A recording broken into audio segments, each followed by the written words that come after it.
পাকিস্তান আমি এই জায়গাতে আসতে চাইবো যে যদি ইরানে অপারেশন হয়, পাকিস্তানকে তো আমেরিকা গুরুত্ব দিয়ে রেখেছে, আপনিও সেটা বলছেন যে আমেরিকার সঙ্গে পাকিস্তান, কিন্তু ইরানের সঙ্গেও তো পাকিস্তানের একটা সম্পর্ক রয়েছে, এবং এই যে ইসলামিক যে কান্ট্রিগুলো রয়েছে সেই নিরিখেও তো পাকিস্তানের সঙ্গে ইরানের ভালো একটা সম্পর্ক।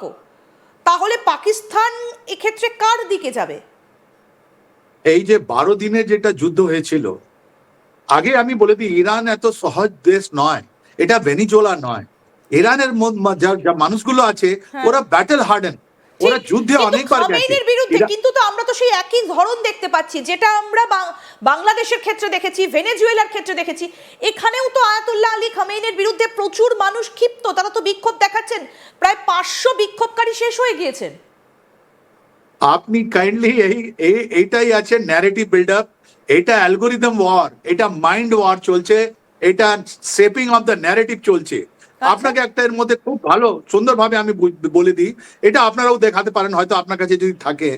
একজন মেয়েকে দেখানো হলো গত সপ্তাহে, ও খোমেনির একটা ছবি নিয়ে সিগারেট জ্বালাচ্ছিল, আর ওর মধ্যে একটা স্লোগান ছিল ওমেন ফ্রিডম, এরকম ওদের একটা স্লোগান দেওয়া হয়েছিল। ওই মহিলার যখন ফ্যাক্ট চেক হয়েছে, ফ্যাক্ট চেকের পর বোঝা গেল উনি ইরানিয়ান নয়, উনি কানাডাতে আছেন, উনি এখন একটা জুস লোক আছেন। তার মানে ফলস নেগেটিভ দিয়ে, ফলস ছবি দিয়ে 48 বা 80 আওয়ার্স ওখানে ইন্টারনেটটা ক্লোজ ডাউন আছে, এর মধ্যে কোনো সন্দেহ নেই। কিন্তু 80 আওয়ার্স যদি ওখানে ক্লোজ ডাউন আছে, তাহলে এতগুলো ছবিগুলো কোত্থেকে বেরোচ্ছে? কি প্রত্যেকটা সিটিতে, প্রত্যেকটা জায়গায় এত বড় বড় হচ্ছে আপনার বিক্ষোভ প্রদর্শন হচ্ছে, এটা কোত্থেকে আসছে? এটা সব প্লান্টেড।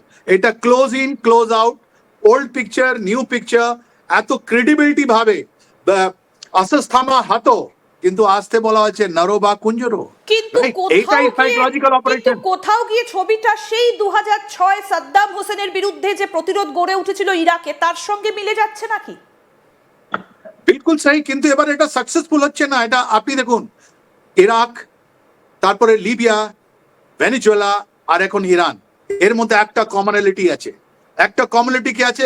একটা কমনলিটি তো নিশ্চয়ই আছে, ওটা অয়েল।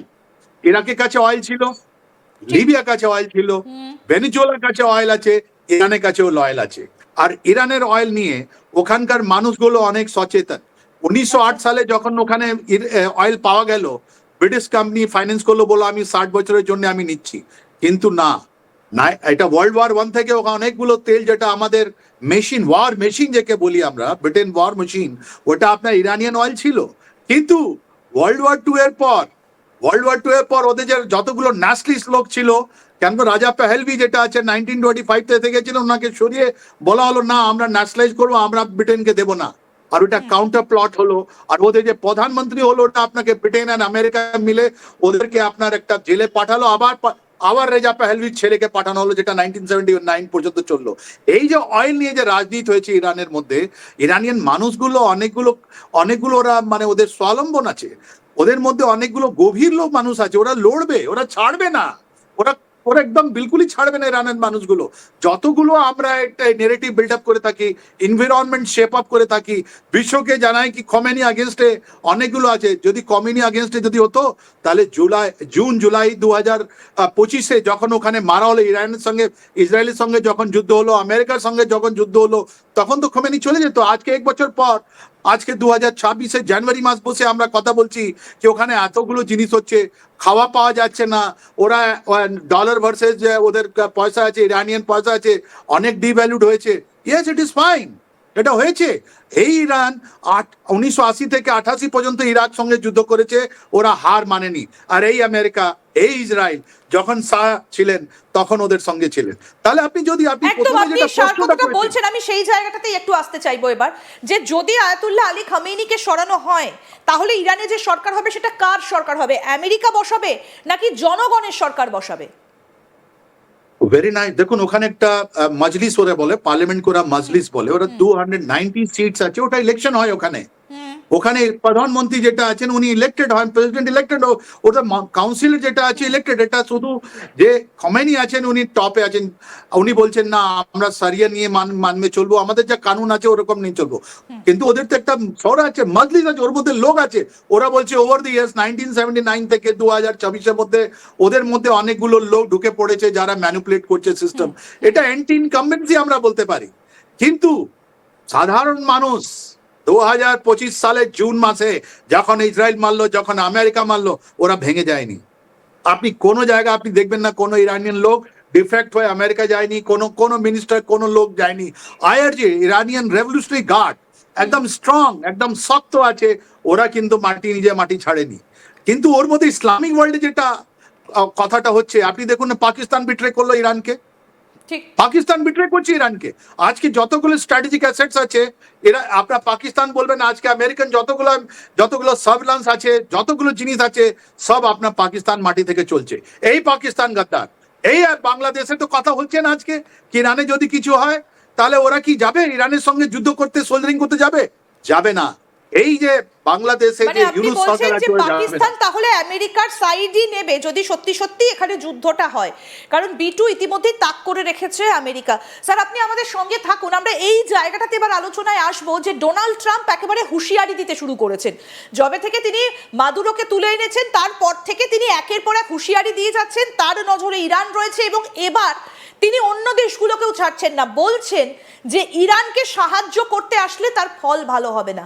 আসলে তিনি কাদের দিকে তাক করছেন সেদিকে এবার নজর রাখবো। খুব স্পষ্ট এটা যে এই মুহূর্তে দাঁড়িয়ে তেলের ভান্ডারটা, অর্থাৎ গোটা বিশ্বে যে তেলের ভাড়ার রয়েছে সেটাকে একেবারে নিজের হস্তগত করতে চাইছেন ডোনাল্ড ট্রাম্প, এবং যে কারণে বারবার টার্গেটটা হচ্ছে ইরান। কিন্তু এখন প্রশ্ন হচ্ছে ইরানের সঙ্গে কারা রয়েছে, ইরানকে সাপোর্ট দেবার মতন দেশ কজন রয়েছে। আমাদের ভুলে গেলে চলবে না চাবাহার বন্দরের কথা, সেখানে কিন্তু অবশ্যই চীনের একটা ইন্টারেস্ট রয়েছে, এবং তার সঙ্গে ইরানের সঙ্গে যার সখ্যতা এবং তেল যেখান দিয়ে আসে তার মধ্যে কিন্তু রাশিয়ার কথাও আমাদের ভুলে গেলে চলবে না। এবং সবকিছুর মধ্যে গুরুত্বপূর্ণ হচ্ছে সুপার পাওয়ার ভারত। সুতরাং কোথাও দাঁড়িয়ে কি এই ব্রিক্সকে একটা ধাক্কা দিতে চাইছেন ডোনাল্ড ট্রাম্প? ভয়টা কি আসলে সেখানেও? আমাদের সঙ্গে রয়েছেন ডিফেন্স বিশ্লেষক বিশেষজ্ঞ আর.কে. শ্রীবাস্তব। স্যার, এই পয়েন্টগুলো যেগুলো এই মুহূর্তে আমরা আলোচনায় এবারে আনবো, যে চাবাহার বন্দর ভুলে গেলে চলবে না, আমাদের অত্যন্ত গুরুত্বপূর্ণ, তার সঙ্গে চীন, রাশিয়া এবং ইন্ডিয়া। খুব ভালো আপনি প্রশ্নটা করেছেন। দেখুন এখন এই যুগে আমরা কোথায় মাইগ্রেট করছি, এখন আমাদের মাইগ্রেট করছি অয়েলের উপরে। আমরা অনেকগুলো কান্ট্রি অনেক ডিপেন্ডেন্টটা কম হয়ে গেছে, এখন নিউক্লিয়ার পাওয়ার আছে, এখন ইলেকট্রিক্যাল। আপনি দেখুন আমাদের ট্রেন, আমরা যখন বড় হচ্ছিলাম তখন কোল ছিল, তারপর ডিজেল এসছে, এখন ইলেকট্রিক ট্রেন, সবকিছু ইলেকট্রিফাই হয়ে গেছে। আর তারপর আছে কি জানেন, আপনি দেখুন না পাড়ায় পাড়ায় আমরা দিয়েছি কোথায় টোটো, অটো, ওর মধ্যে ব্যাটারি অপারেটেড জিনিস, সোলার পাওয়ার অপারেটেড জিনিস, এসব জিনিস আনকনভেনশনাল যেটা আছে। আমরা কোল অ্যান্ড আমরা যেটা খনন দিয়ে আসে, যা পেট্রোল আছে, ডিজেল আছে, এর থেকে আমরা একটু কম হয়েছে।